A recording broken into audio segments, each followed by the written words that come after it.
How about now? Can you hear me? Give me a thumbs up or a... Can you hear me now, guys?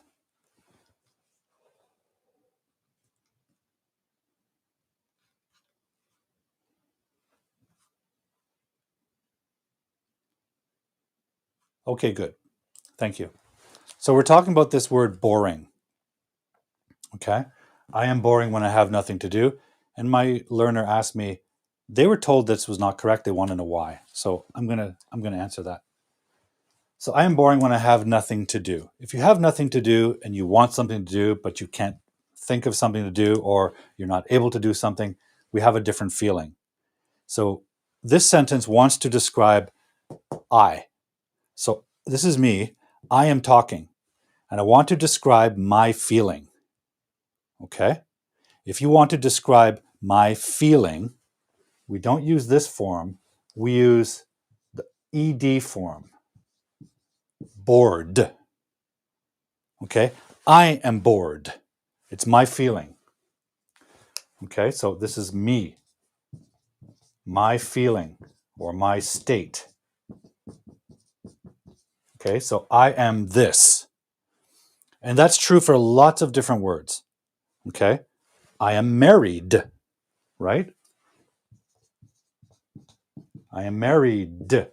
Now, that's not my feeling, but it's a state. It's a condition. It's a certain status. I am married. I am excited.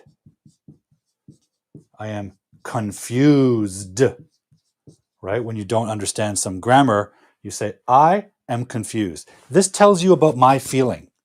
I am confused. Okay? Now, that's me. I'm the one talking, and I'm trying to describe me. Trying to describe the subject. I am boring. But it could also be someone else. She is bored. She is excited. She is married. So whatever the case, when you use the ed, it describes the subject. Okay.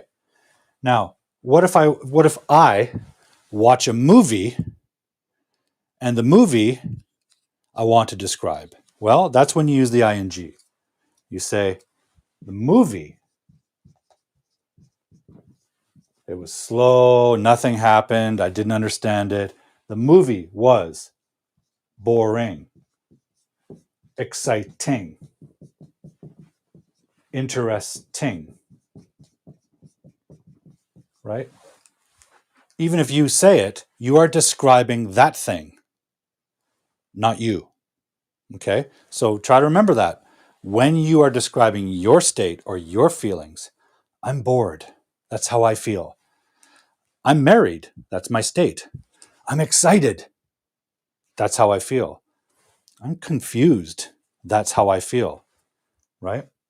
Now, by the way, it is possible to say I'm boring. But think about what you're doing. You're saying, I am boring for someone else. So I'm a teacher, so sometimes teachers are boring. Sometimes I am boring. But that's your description of me. So for me to say it is a little bit weird. Sounds like I'm speaking badly about myself. Okay? So when you want to describe your feelings, use the ed form.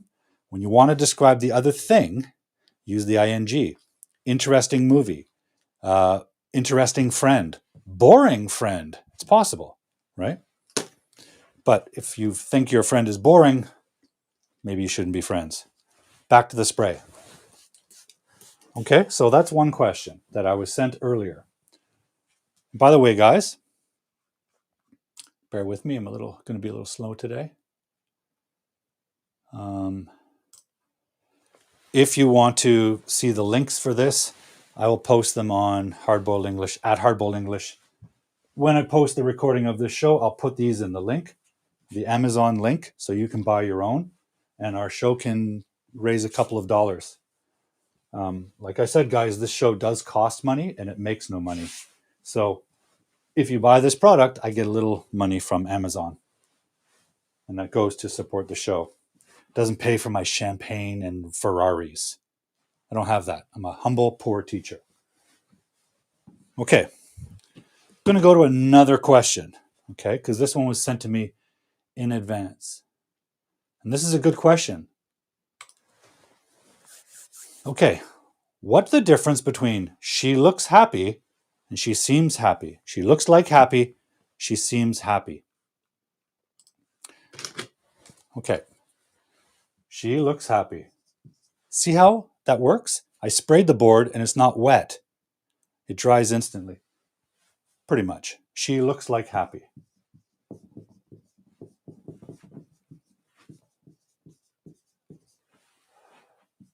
She seems happy.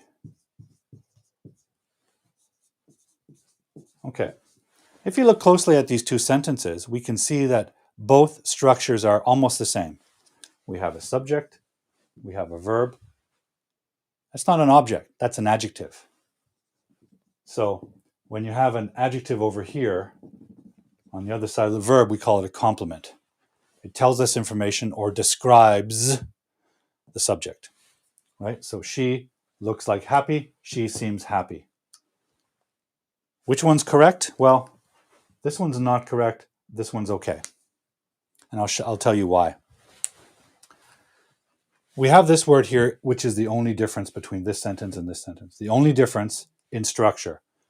We have the same subject, we have different verbs, we have the same adjective. The difference is this word. And this word is a preposition. Now it can be a verb, right? We can say, I like pizza, or I like helping you learn English. I like. That's a verb. Like can also be used as a preposition. And prepositions always come before a noun. That's their job. Preposition, pre-noun position. They come before nouns. That's not a noun. So we have a problem. Prepositions do not connect adjectives.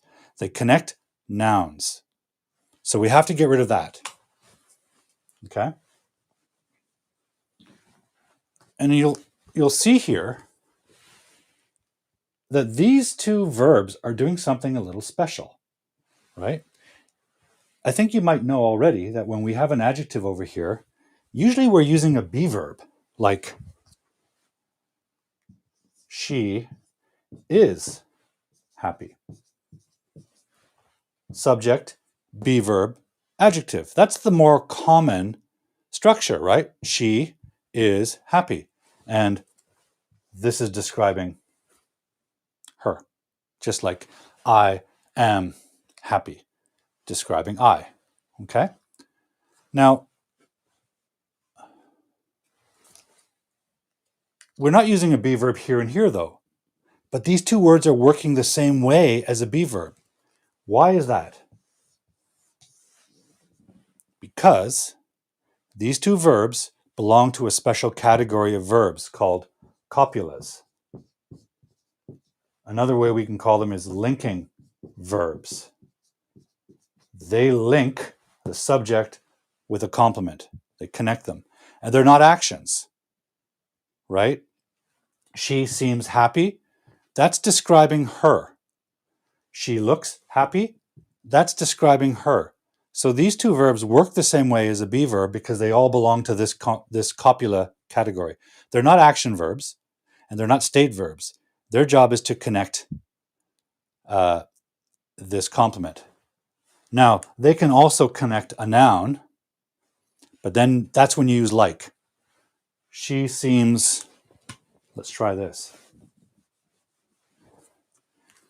She looks like a teacher. Teacher is a noun, like is a preposition. She looks like a teacher. Maybe she isn't a teacher, but she looks like a teacher. Or she seems like a nice person. So you can have another adjective, nice, but this is connecting this noun phrase. Right? The whole idea is a noun idea. A nice person, it's a kind of person. That's when you use a preposition. You do not use a preposition to connect an adjective. We don't say, she seems like happy, or that looks like happy. Like is a preposition in this case. It has to connect a noun. You can't connect it with an adjective. Think about another adjective you might use. She looks like nice. Nice can be an adjective. She looks like nice doesn't work. She looks nice. Okay, she looks nice, or she looks like a nice person. Okay, I'm going to erase the board, guys. I'm going to move on. Another quick spray. By the way, you can clear a board with this microfiber without the spray, but it does leave a little smudge. And I want you guys to be able to read my board clearly, which is challenging because my handwriting's terrible. I know that. I'm sorry. I'm going to work on that. Maybe my English grammar and knowledge is okay, but my handwriting's pretty bad. I've even tried switching over and using my other hand. Sometimes it's better. Now, again, guys, I'd like you to be a little patient with me. My engineer is sick and off tonight, so I'm alone. I have to work the panels myself, so it's challenging. So let me just go to my other last outstanding question. Where is it? Okay.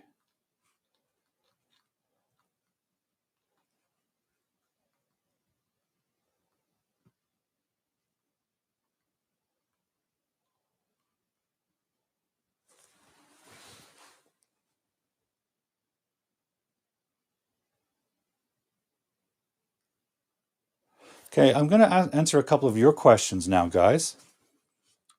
And I have one already. And it's by Roni. But Roni, I'm not exactly... This is a good question, actually. Thank you, Roni.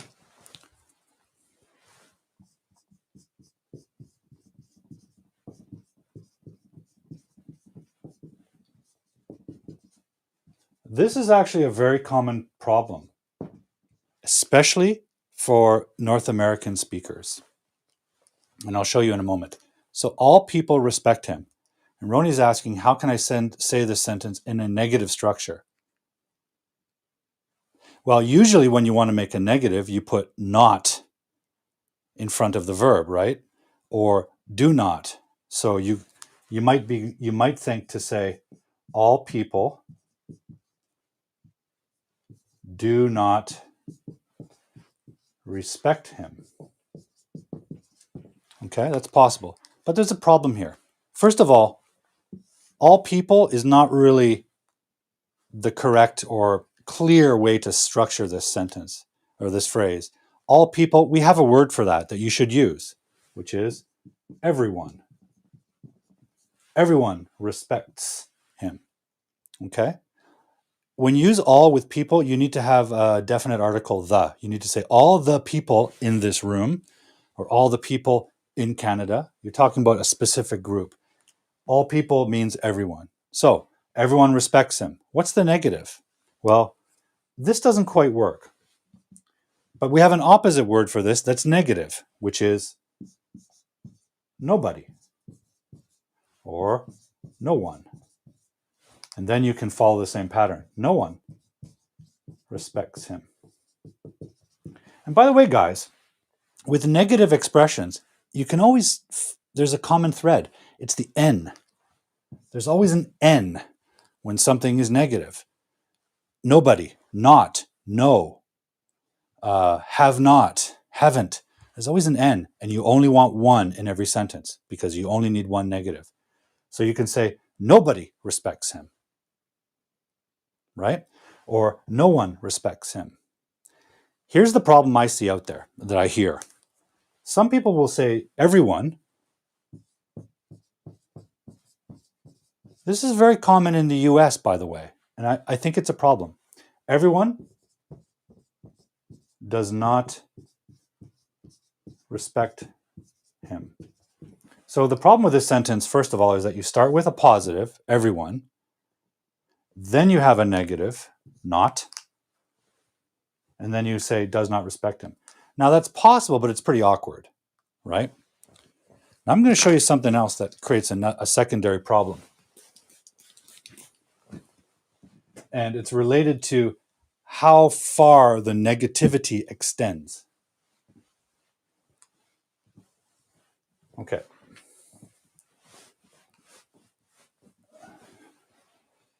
And I'll show you this because it's a very common mistake and it can cause problems with communication. And guys, that's how I feel about language. Whenever I say it's wrong or incorrect, I'm not talking about there's a correct way and a wrong way.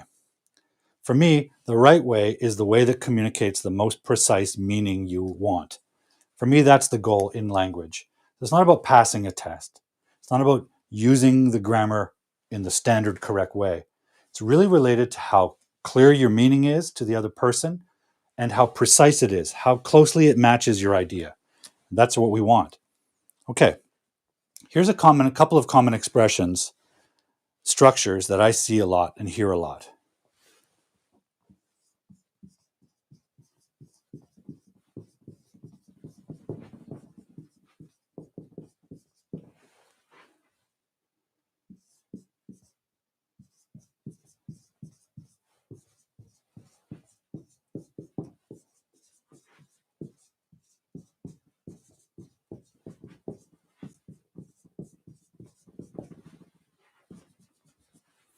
Can you see that? Everyone can't be rich. Everyone doesn't have musical talent. So this is a very common expression you'll hear in the US and Canada too, but not as much. I hear it all the time from Americans in the US. And here's the problem. Everyone, what does everyone mean? It means 100% of the people, right? And then over here we have the negative. Everyone can't be rich. Can you see the problem? We know that's not true. In the world, there are rich people. So 100% of the people cannot be rich makes no sense, right? It makes no sense because we know there are rich people in the world. Look at the other example. Everyone, 100% of the people, doesn't have musical talent. Well, that's not true. Some people have musical talent, right? Some do. The world is full of great musicians. So they have musical talent. So this is just not true. Everyone doesn't have musical talent. So what are they trying to say? For example, if you're a parent and your child says, "Mom, I want to be rich." Well, you want to make sure they don't think everyone can be rich, because it's not true that everyone can be rich. Some people can, most people can't. Or, "Hey, Mom, I want to be a rock and roll star." Well, you might say, "Okay, well, that's a good goal. You practice hard because some people have musical talent, but not many." How do you say that? Well, what you do is you start with the negative. You say, how can I do this? Not everyone. So not everyone means somebody. So it's not 100%. Somebody can. And so not everyone can, right? We don't want the negative because we have the negative here. Not everyone can be rich. Now that means some people can be rich, but not everyone. We cannot say 100% of the people. How about this one? Everyone doesn't have musical talent.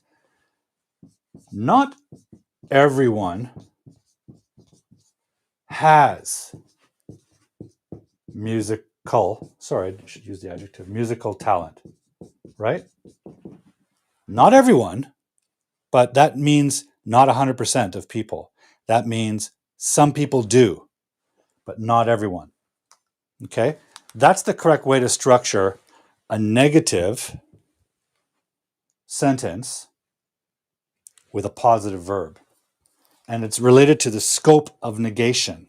That's what we call it in grammar terms. How much of the sentence is negative and how much is positive, right? So this is a positive verb. Has musical talent. Who? Some people do have musical talent. That's a positive idea. But who is our subject? Not everyone. Not 100% of people. Okay? Americans say this all the time, I hear. Everyone can't be rich. Everyone doesn't have musical talent. Every team cannot win the championship. Well, that's not true. Somebody wins the championship. Everyone means, if you say everyone can't be rich, that means nobody can be rich. And we know that's not true. Okay, so that's a good question, Roni. It brings this other issue up. Oops, sorry. Okay, time for the spray. And I'll take a look at another question. I know this moves fast, guys. That's why I post the recordings so you can check it out later. Okay. I'll just pause for a moment and say hello to some viewers joining the show. What do we have? We have... Now, Palm is sending me an interesting message, but I can't read it. So, it looks like Thai, maybe? I'm not sure. Oh, Palm says, don't forget me, please. Okay, good, but I don't even know you. I think this is the first time you're watching the show. Send me a message on social media, but I won't forget anyone who watches the show. Chris says, your handwriting is excellent. Thank you, Chris. I struggle with handwriting. What else we have? Oh, Palm says, I'm so happy and sleepy. Well, I'm glad you're happy, and I'm sorry you're sleepy. Oh, that's cute.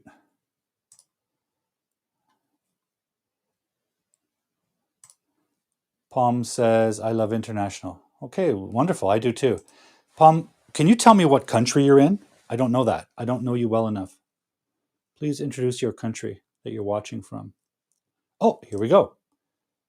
Palm is in Cambodia. Great. It's great to have Cambodia with us.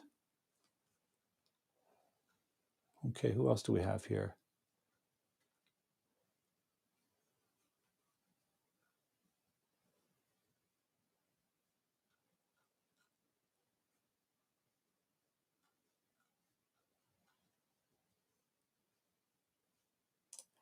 Okay, we have Boyan watching.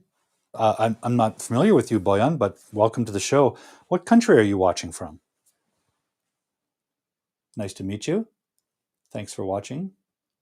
Sorry, guys, it's a little slow as I scroll through the captions here. I'm on my own tonight.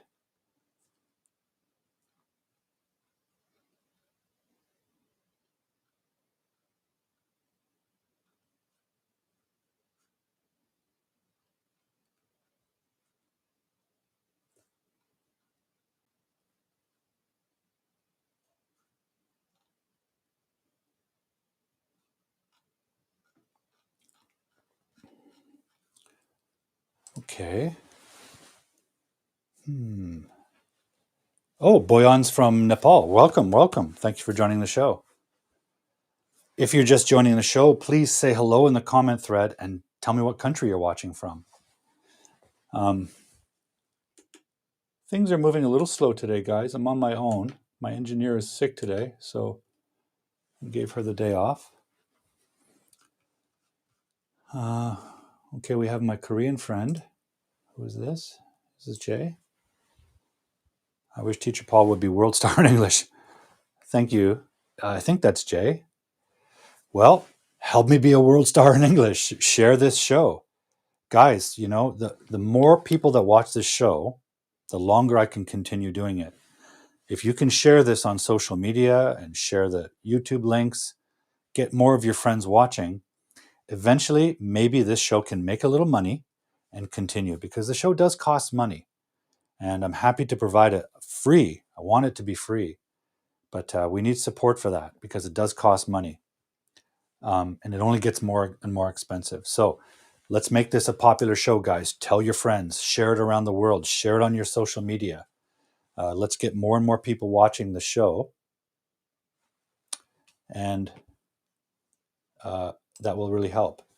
I don't do this show so I can be a star. I'm not trying to be a star. I'm not trying to be famous. I'm trying to help as many people as possible. Because I know, especially during the pandemic, there's a lot of learners out there in the world stuck at home. They can't go to schools. They certainly can't travel to international schools like we have in Canada. So I made this show for you guys. I made this show as a way to connect with you while we're stuck at home and to keep helping you learn English. That's my goal. My goal isn't to be famous. However, if I have to be famous to make the show popular and to make the show popular enough so it can make money on YouTube, then I do want that. I want that popularity, not so I feel famous, but so that this show can make money and support itself. Because if it doesn't make money, sometime I'm going to have to stop it because it gets more and more expensive all the time. So that's why I want this to be popular. So please share it with your friends. Please tell your friends to watch it, tune it in. Share the recordings once I post them.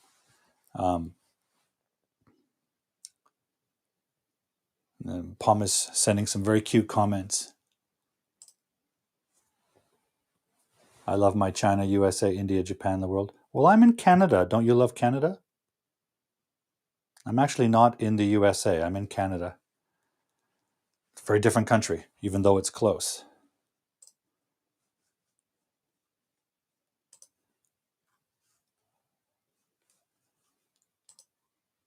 Guys, do you have any questions that I can answer in the time we have left? If you do, type your question in the comment thread.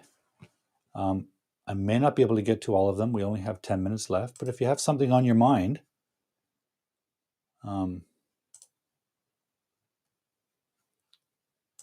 please ask away.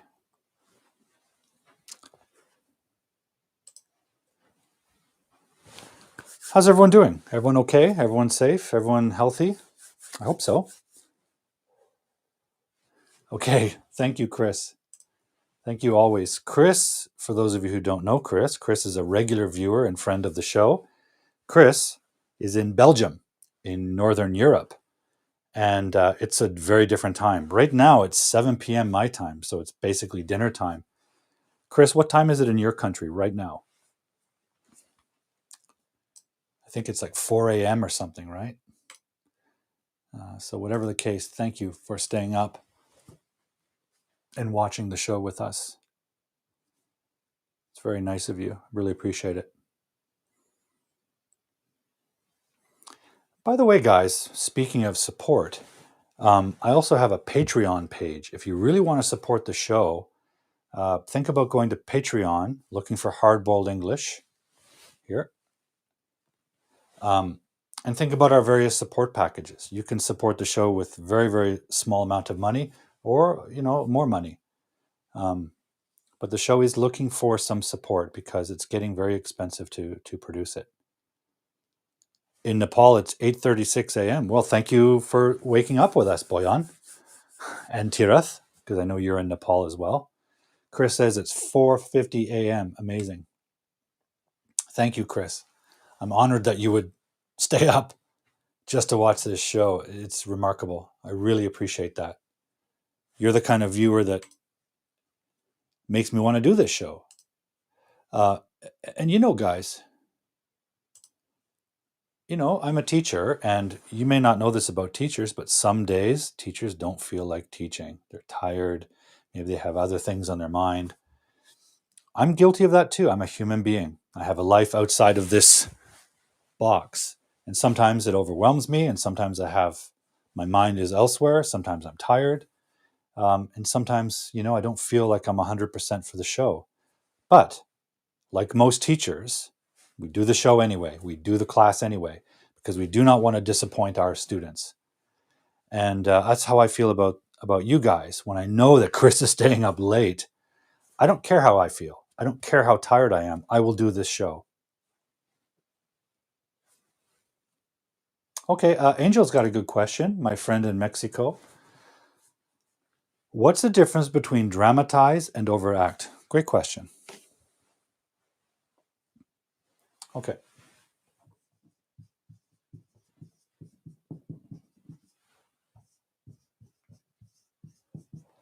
Okay, first of all, overact has a slightly negative connotation, Angel.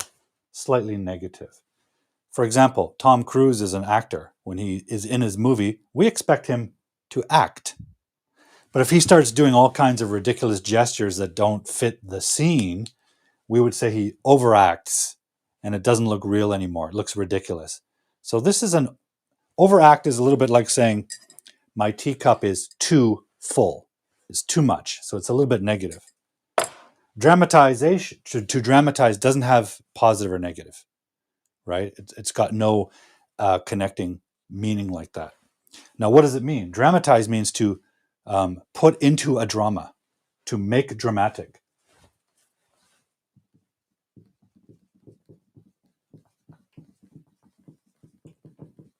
To make something dramatic, to put it into the form of drama. And what is that? The form of drama is characters trying to do something and someone trying to stop them. That's the basic of drama. So, for example, I can tell you a story. One day, an old lady was walking down the street. Then she saw a turtle on the ground. She leaned down, and the turtle leaned up and said, "Hi, miss." Now, that's a story. I can turn that story into a drama. Here's how. One day, an old lady was walking down the street from the store, and she looked down and she said, "Oh my God, there's a turtle." Then the turtle looked up, and the turtle said, "Hi, miss."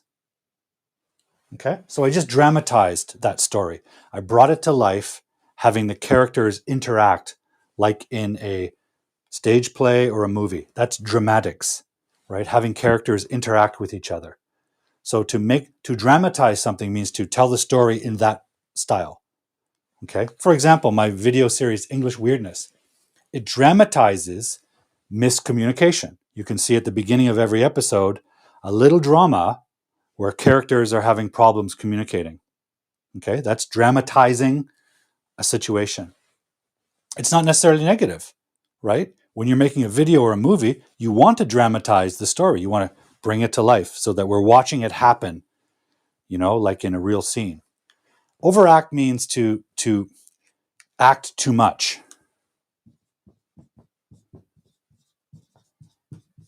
Or maybe a little falsely, right? That's the meaning, okay? So that's really the difference. The difference is they mean something quite different, right? To dramatize means to make something dramatic in form, right? And to overact means to act too much. If you watch old movies, like from the 1930s, movies were a very, very brand new art form, and they borrowed all of the techniques from stage theater, stage drama. And in stage drama, the actors have to speak and act in a way that the person at the very, very back of the theater can see and understand. So they use big gestures and loud voice and really unnatural gestures because they're on stage and everyone needs to understand what they mean. Movies changed everything because in a movie you can be very close, right? The close up. And in a close up, you don't need to make big gestures. The camera will see the tiny gestures.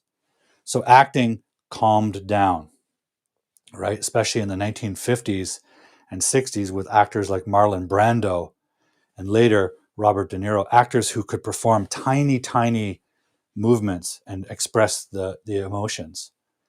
But old movies, you see a lot of overacting, acting too big, acting too loud, acting unnaturally. That's overacting. But all of it is dramatizing stories, bringing them to life in a scene with characters. Now, I don't know what context you heard these. You heard these, Angel. Maybe you can clarify for me. But that's the difference in the meanings.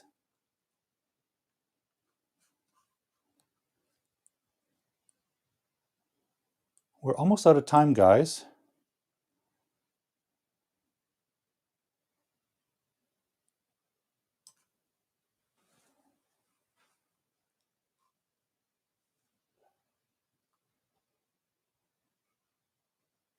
Chris is saying, don't you have a Buy Me a Coffee account? Is that KOFI? I do have an account with Buy Me a Coffee. I'm not sure, but you and I can talk about that later. I'm not familiar with that.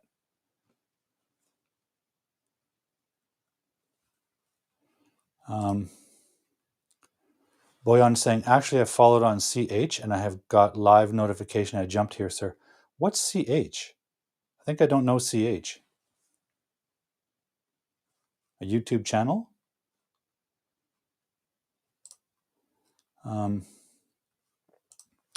Palm is saying, please write the Khmer, okay? I'm not sure what that means. Is that the political group, Khmer? In which case, I'm not involved with politics, so I can't help you, Palm. I'm interested in politics. I like to learn about it. I like to talk about it.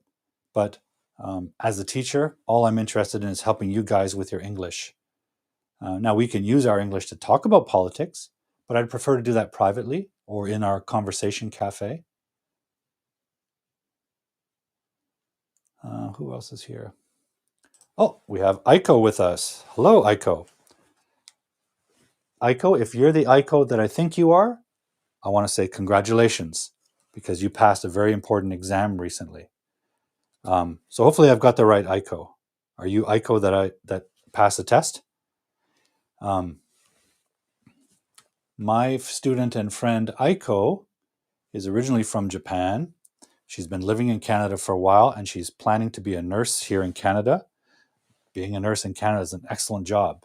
Really high pay, great conditions. She's trying to become a nurse and she recently passed the nursing exam. So let's all give her a big applause because that's a huge challenge. It's a highly technical medical exam and she worked very hard on her English to pass that exam. And now she can be a nurse in Canada. It's a remarkable achievement, Aiko, and I'm very proud of you. If that's the same Aiko I'm thinking of.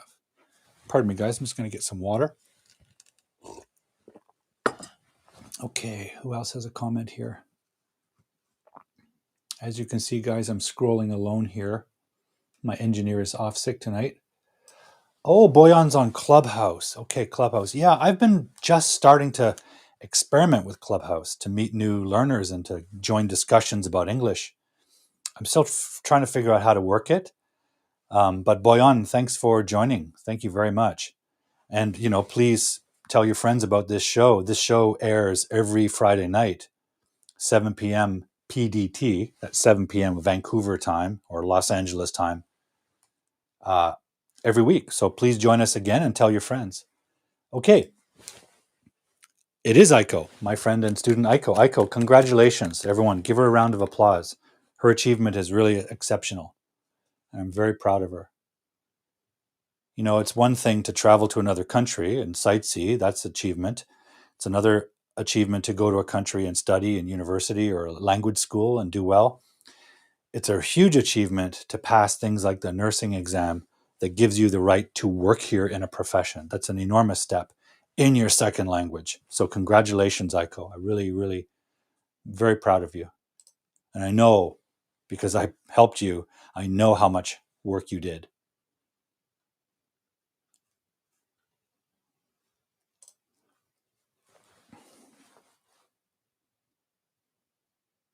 Yeah, exactly, Angel. Dramatize a sketch, bring it to life, have two characters, right?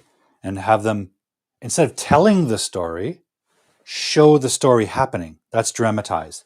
Dramatize means to make something in drama form. And drama form is characters acting out a sketch or a situation or a real life scene. That's dramatizing. And now, when actors are doing that, sometimes they can overact and it's not natural anymore. It doesn't look real.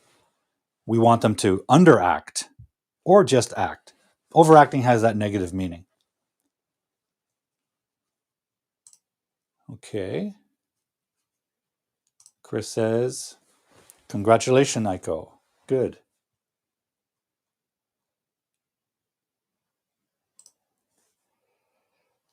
I think this is Jay, my friend in South Korea. Collocation is difficult for English learners. If you have a chance to teach it, would you explain about it?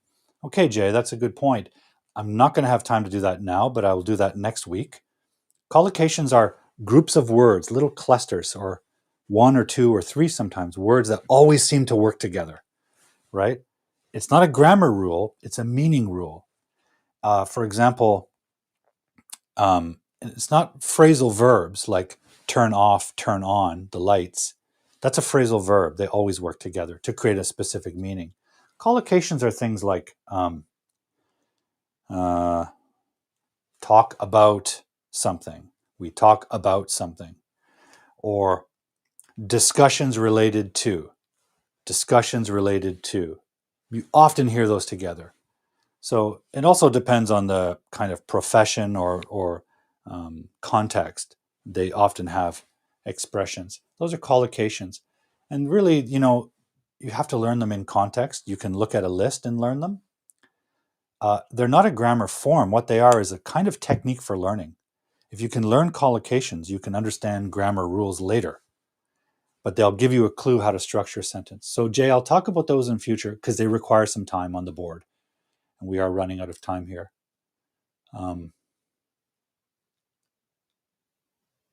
Yeah, so exactly, Angel. So Charlotte, she overacts everything. Like, oh my God, that movie was like so awesome. That's overacting. Even if you think the movie was so awesome, do you really need to do that? So she overacts. Yeah, overact is a kind of exaggeration. Well, guys, I think that's all the time we have. So I'm going to wrap up.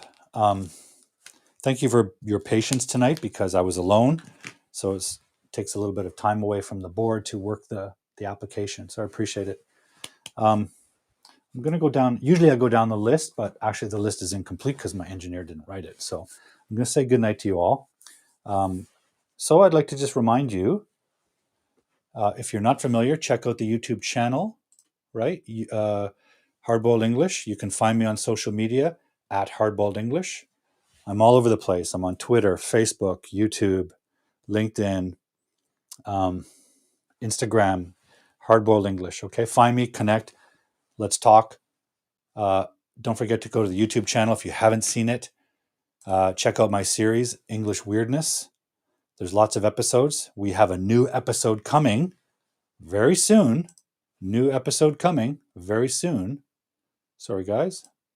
Yeah, a new episode of English Weirdness is due maybe next week. So I'll stay tuned for that. It's the second half of episode 9. Very excited, and it's taken a long time to produce it. You can also join the Conversation Club every week. It's free, but you have to register in advance. So look for this poster on my Facebook page. Okay. And as I said, if you need private lessons or tutoring for a test or help with a certain document, if you're a university student and you need help with an essay, I'm here for you. Okay. And our word of the day was wondrous. And before we go, I'd like to say, hosting this show for you guys every week and seeing you join and your wonderful comments and questions, seeing the diversity of the countries you're from, for me, that's wondrous, right? It's one of the things I love about this so much is just meeting you all from around the world, especially during this pandemic. It's really kept me going. So I'd like to say thank you to you guys for joining the show and viewing. As we said earlier, please, let's make this the most popular English show on the internet. So please share with all your friends. I can't do this alone. And I do notice that people tend not to share things. So click that share button when you see these links. Share the videos from YouTube. Spread the word. I'm not trying to make money and I'm not trying to be famous. I'm trying to help as many people as possible. I can't do that without everyone's help. So let's participate together. Let's spread the word. Let's share these recordings. Let's share the Facebook ads. Let's share the YouTube videos, whatever. Share as much as you can. Tell your friends to watch the show. Let's get everyone involved and help everyone learn English better, okay? Keep your questions coming. During the week when you hear something strange that you don't understand, write it down and bring it to the show the next week, okay? We are live every Friday night in Canada at 7 p.m. So please join us. I'll see you next week, next Friday. Until then, guys, I want you to stay healthy because we're not through the pandemic yet. Get vaccinated. If you're hesitating, don't. It's the solution, not the problem. So get vaccinated. Stay healthy. Take care of your body. Take care of your food. Stay healthy. And until I see you next time, guys, keep learning English and stay cool. Okay? Bye-bye, everyone.